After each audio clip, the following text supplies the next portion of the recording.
So hi everyone. I'm going to talk today about how artificial intelligence can transform the sales and advice function. But before I do that, I want to tell you how AI has transformed my cool factor. So I live in Palo Alto, in the heart of Silicon Valley. And I just recently joined eGain. Prior to joining eGain, I spent 15 years at a mega bank. So think about it. All my neighbors are trying to transform industries. I have neighbors that work for Uber, Pinterest, all these transformational companies. I work for a mega bank. Even worse, I worked in the contact center. Talk about dull. So no offense to all you contact center people. So I would go to cocktail parties, and invariably the conversation would go to, so Evan, what do you do for a living? Well, I work for a mega bank in the contact center. So I wouldn't see the eyes glaze over. I could see the thought bubble, geez, get me away from this Luddite. And then, invariably, I need to go refresh my cocktail. Boom, they're gone. Now, I work for eGain. I'm a technology exec in high tech. I kid you not. I literally have 4 or 5 people around me, and we're talking about the latest artificial intelligence trends. I'm cool again. So if AI can transform this middle-aged dad into cool, believe me, it can transform you and it can transform your business. So today I'm going to talk about our new solution. We're just launching it officially today. And I'm going to go deep on the financial services industry, A, because I know it really well, B, because the use case for sales and advice in financial services is so incredibly powerful. But I will, at the end, kind of go broad, and I'm sure all of you from other industries can instantly make the connection points about how sales and advice this type of solution will apply to your industries, as well as Ian and Ashu this morning really set the stage when they talked about the emotional connection you need for your customers, about mission-based work where you're trying to help your agents or trying to help people achieve their goals, and Ashu talked about the complexity of the product. So all that stuff really sets the stage for our solution that we're launching today. So in banking, we're here to talk about the customer experience. The ultimate customer experience is helping customers achieve their goals. This is what I sort of call the banking hierarchy of customer experience. For those of you that studied psychology in college, there's the Maslow hierarchy. So at the top is sort of self-actualization. So if you kind of think about it, what did banks do, banks and financial service companies? They focused initially on error-free, effortless transactions. When there was an error, that moment of truth, they would quickly recover. Then, over the last 10 or so years, there's a real focus on this anywhere, anyhow, anyway banking. And that's great. That is a customer experience lift, but that's about convenience. If you can help people sort of realize the dream of home ownership, put their kids through college, retire comfortably, that's what we're talking about when we're talking goal attainment, and that's that emotional attachment. You will have a customer for life. So that's my proposition. And I'll add to that and say in financial services, the customers are struggling. There's a huge need for this. And it's not just the people that are living paycheck to paycheck. This data here comes from the Wall Street Journal. If you've been paying attention, I'm fascinated by this topic. The Wall Street Journal every month has another article on this topic about the financial struggles of Americans. This particular one focuses on the millennials. So it's our largest group right now, 72 million millennials out there, and they're struggling financially. The key thing is that first bullet there, their average net worth is 40% less than Gen X, which is a generation before them, at the same age. And the reason for that is that they graduated during the Great Recession, entered the job market, and they have financial student loans, and sort of that double whammy has made their financial situation sort of tenuous. And then the implications to banks are, so only 30% of these folks own homes now. So if you're a bank and you can start to give advice to position that millennial to get financially ready to buy a house, then to put their kids through college, these are your emerging affluent customers. These folks are highly educated, they have great jobs, they're just behind. You can win these customers for life as you help them their financial struggles, so when they're affluent, they're loyal to your bank and you get them and you get all the profits that are associated with it. And delivering advice to customers is critical to financial institutions you actually see it in almost every financial institution's mission statement. So I love building this page because it always takes me like 2 minutes. I actually have 6 versions of this page because almost every financial institution has in their mission, vision, and values some form of we're going to help our customers become successful, financially successful, as well as credit unions. If you think about it, they're all about serving their members. Same thing. They want to help their customers become financially successful. But when I'm out there talking to customers about our solution, to prospects, to banks and credit unions, to a person, they all say, we do not do this well. Right now, it's aspirational. We're not able to do it well. And so to further prove the point, I did a bunch of mystery shopping. This one I'm going to describe in a second is my favorite mystery shop because it really sort of catalyzes the experience that most banks put their customers through. The persona that I had was I was a person, I owned a home, and I had some credit card debt. A pretty typical persona. I walked into a branch, and by the way, for all you in banking as well as just people in general, you know the experience. People are going away from the branches. It was amazing to me, this giant branch. There were 2 bankers, me, and 1 teller, and I almost expected like a tumbleweed to come through because it was so empty. So I sat down with this banker, and I said, hey, I have some debt. What should I do? And what the banker did is on the left-hand side of the page here, you can see is, he says, have I got a deal for you? We currently have a promotion on a 0% credit card, 6-month rate. That's what I recommend you do.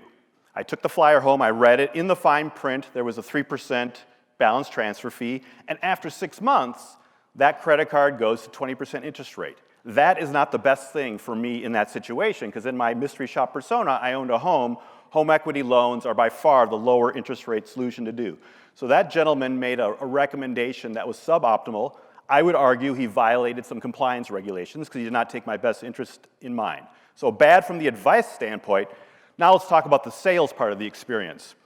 He wrote down on literally, I kid you not, on a little scrap of paper, my name, phone number, and email. So first of all, the whole experience of, wow, I'm worthy of a scrap of paper makes me feel like a valued prospect. And then what he said is, Evan, I'm going to follow up with you in 2 weeks. And if you think about it, for what he knew, I was hot in the market. I had a need. I expressed it.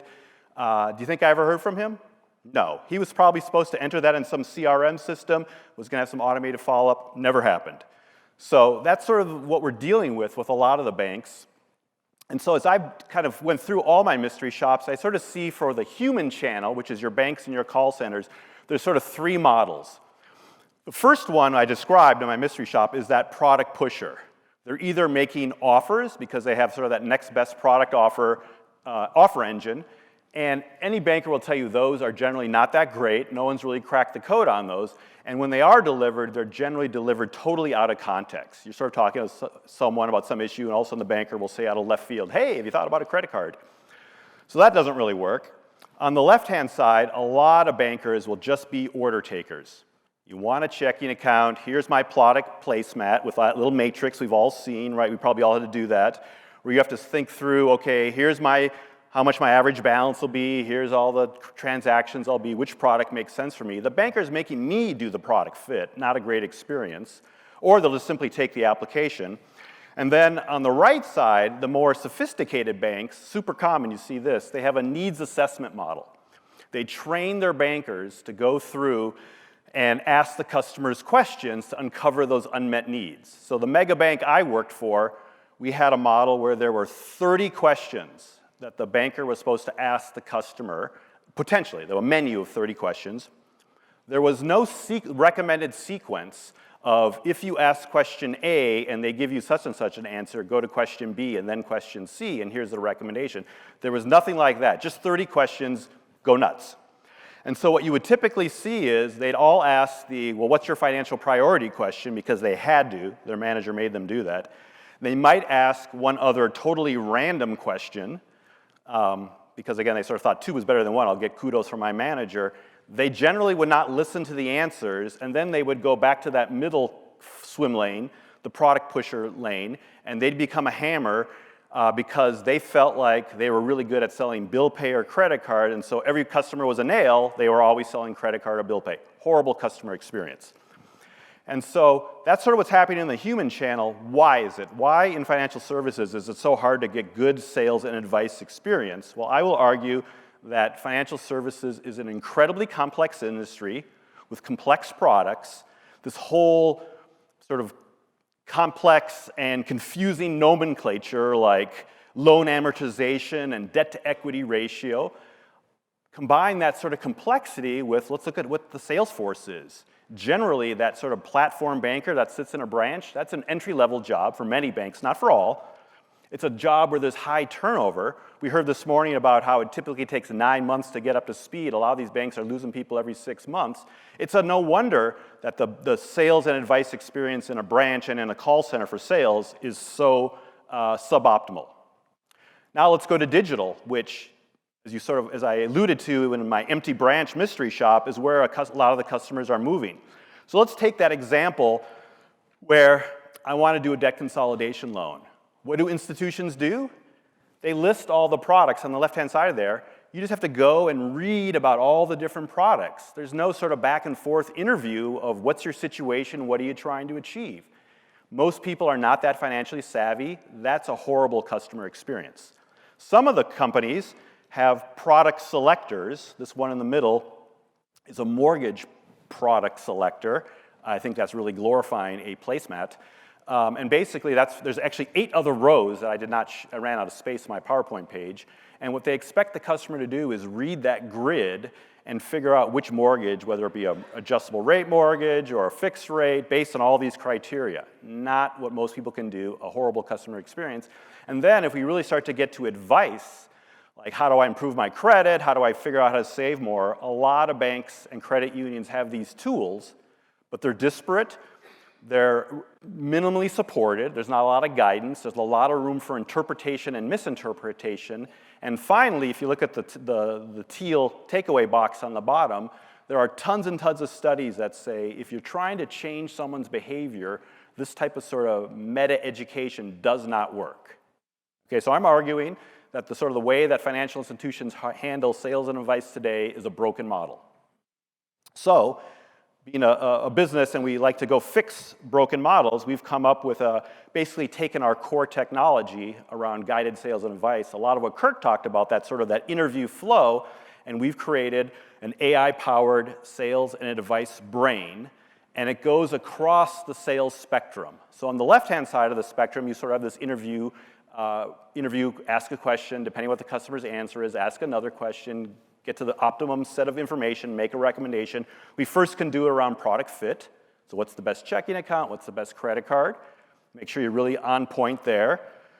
Ian this morning talked about the onboarding experience, how critical that is to A, retain your customers, B, avoid calls and bad customer experiences post-onboarding. So what we can do is we can interview the customer either in the branch at the moment of fulfillment or post-fulfillment and find out which digital features might be the best for that customer. You know, in banking, it's all about getting the customer into the digital app. There's digital payments, there's payment alerts, all these sort of features that make for a great experience and are great retention hooks, but bankers in the human channel do not want to go through that. It's this ongoing battle. So we can automate that via our AI-powered tool. And then there's that needs assessment. What I was talking about we did at my mega bank with the 30 questions, you can do that where it's automated, where the next question asked is the absolute best question, and the recommendation that pops out is the optimum recommendation for that customer. Then you can even go beyond product-centric advice to product-agnostic advice. What if the absolute best thing for that customer is not product-related? What if they want to buy a house, and the thing they need to do is improve their credit? Well, you can start to give them advice. And then the piece where I get really excited is we can follow up with that customer and we can coach them. So let's take that example. Customer wants to buy a house. The thing they need to do is improve their credit, build their their down payment. You can, via our message hub, we can stay with them through their preferred messaging channel and make sure that the plan that the banker or the guided flow laid out for them, that they're following them. And then overlaid on all of this is reporting and analytics, and I'll explain how you can use that in a second. So this is a new product, but it leverages our proven technology. We can pull, going down the left-hand swim lane, we can pull out selected customer data, API, top piece, I've already talked about this sort of back and forth interview. Over time, you can use machine learning to optimize those flows so they're as lean and as predictive as possible. My favorite piece is in the middle. So we have this parallel reasoning logic. And so what you can do is you're interviewing the customer through that needs assessment stage. You can be thinking about what's the best product for the customer, what's the best financial advice, non-product specific, and then let's say compliance criteria, because compliance in banking is huge. What if the customer is in a particularly sensitive situation and you want to make sure you have no compliance violations? You want to take them through a slower explanation. All three of those things can be parallel reasoned through, and then depending on the weighting you put on those criteria, the best answer for that customer and the best path for that customer will pop. And then finally, it's omni-channel capabilities. So at my mega bank, we used to dream about, we used to fantasize about, what if we could have this really awesome flow? Customer could start in a branch, or sorry, online, and if they got stumped, they could just go to a banker and the banker could pick it up, or vice versa. They could start with a banker, they ran out of time, they can continue it in the digital channel. It was really hard to do. My mega bank didn't solve that riddle, even with the millions of dollars we were trying to invest in it. Here, with the package-ready eGain solution, you can have that omni-channel, start in one channel, finish in another channel capability. So with this capability in the banking, you're going to get a fully compliant solution, as well as any financial services. Insurance, it matters too. You know, banks really care about sales practices. You can get a lot of fines. Executives in Europe can end up in prison if they sort of violate the rules here. And what you get with our solution is, let's take my mystery shop example. So for that case, whatever the banker recommended, if they'd use the eGain solution, a compliance person or a government regulator could see, here were the questions that were asked, here was the data we pulled from the CRM system, and here was the recommendation. It's all there, all auditable, and here's the criteria the bank used to make that recommendation. I've shown this to a number of very senior executives, and this is the feature that they love because they don't want to get in trouble. They don't want to get that brand-destroying publicity that some other banks have gotten. Moreover, because you're capturing data on every sales interaction, you can fine-tune that interaction. So I don't know how many of you are marketers who have marketing friends, but I've always, as a sales executive, I've always been envious of that A/B model testing, right? You know, what if you put in the email message that spam that you're sending the customer, what if you put their name first or you put their name last in the memo line? What's the impact on the response rate? You can fine-tune it that way through marketing. Well, now I will argue with the eGain sales solution, because our solution's easy to set up one branch under one flow or script, another branch under another flow or script, you can run infinite tests. And you can start to optimize your sales process on whatever key KPI or key performance metric you care about so that you're getting the absolute best result that you like. Never been able to do that before with sales processes, and if you think about it, a couple percentage point improvement across all the sales interactions you're doing digitally and in the human channels can translate to a lot of incremental sales. So, I started out talking about banking, and now, as I said, I'm going to take it to some other industries. So just like banks, insurance companies have in their mission statements all about sort of helping customers be successful or take the actions necessary to reduce their risk profile. And just like banking, insurance is an incredibly complex industry and not well understood by many customers. So I recently helped my son, who's 23 years old, buy some insurance. And you know, this is just my take on all the complexity and issues that you need to think about. So he has a 22-year-old car, hand-me-down, and the agent did not ask him, like, hey, would you like to not have collision coverage on that? Just what that agent wasn't skilled enough to handle that, so I had to intervene and tell him, like, you don't want collision coverage on that.